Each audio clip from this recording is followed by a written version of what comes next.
Today, we are going to share all the tips and tricks we have learned after building hundreds of epoxy and wood tables. First step is to remove all the bark and clean up the live edge until you expose the sapwood. We are using a chisel and a hammer here due to the profile of the slab. You can also use a draw knife if the live edge is fairly straight and not round like this cookie. After the slabs are cleaned up, you can trim your slabs to size. We are using a track saw and chop saw to make these cuts. There are other methods to trim down boards, but we find this is the easiest and fastest. For this pour, we are using hot glue and silicone to hold the wood in place. You can also use clamps and HDPE clamping blocks. Aim to have about 70% wood to 30% epoxy when deciding the layout of the slabs. It's time to mix up some pigment. We are using Beaver Dust Violet Blue. We keep notes on each project and how much pigment and epoxy was used so that we can replicate that color again in the future if another client requests it. Select an appropriate resin for your project. We often have customers buy a cheaper resin on Amazon and then run into issues because the epoxy was not the best quality or it was designed for 1/4 inch deep tabletop pours. Then they have the challenge of getting epoxy customer support from Amazon. It's best to purchase epoxy from companies that use the epoxy as well so they can answer your questions and provide support if you need it. For this pour, we're using Ecopoxy FlowCast. We're pouring into a pre-made mold. We find pre-made molds much more efficient than building your own mold. Plus, the pre-made molds eliminate the risk of having a leak, which can be costly and stressful.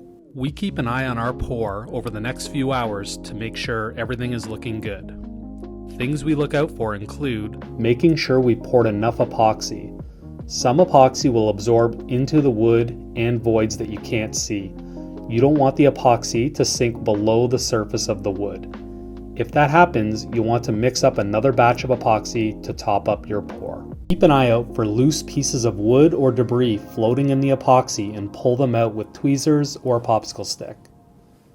You want to check and make sure there's no leaks. Especially important if you build your own form. Make sure your pour isn't heating up too much.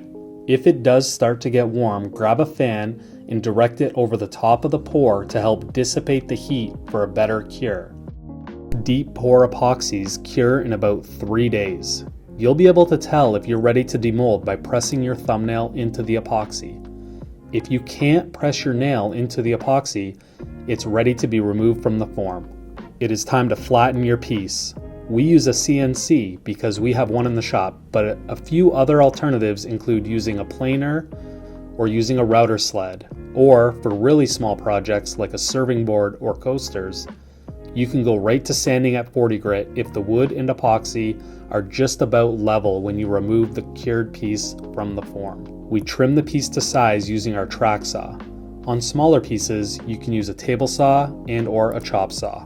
Sanding your piece is one of the most critical steps that most people either rush or make critical mistakes on. A few key points when sanding: make sure you don't skip any grits. We like to sand at 40, 60, 80, 100, 120, 150, and then 180 grit. Take your time with each sanding grit. It's not a race to finish, and going slower will give you much better results. We add an edge detail on all of our pieces using a router. In the past, we would just use a sander to apply the edge detail, but we found it to be inconsistent. A few of the different profiles we like to include are a 1/8 roundover, a 1/4 inch roundover, or a 1/8 bevel for a more modern look. For this table, we went with the 1/8 bevel. The table is ready for an oil finish. We use Rubio Monocoat Pure on all our wood and resin projects. It's easy to apply and looks great. It's a great finish for beginners and pros.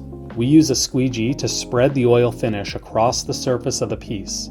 You can also use a white pad and a sander/buffer to work the oil into the piece. We have a full YouTube video explaining how to finish an epoxy and wood table, and you can watch that here. Now, let us know what kind of content you want to see next. We kind of want to experiment with some business content, so if you have any business questions, let us know, and don't forget to hit that like and subscribe button.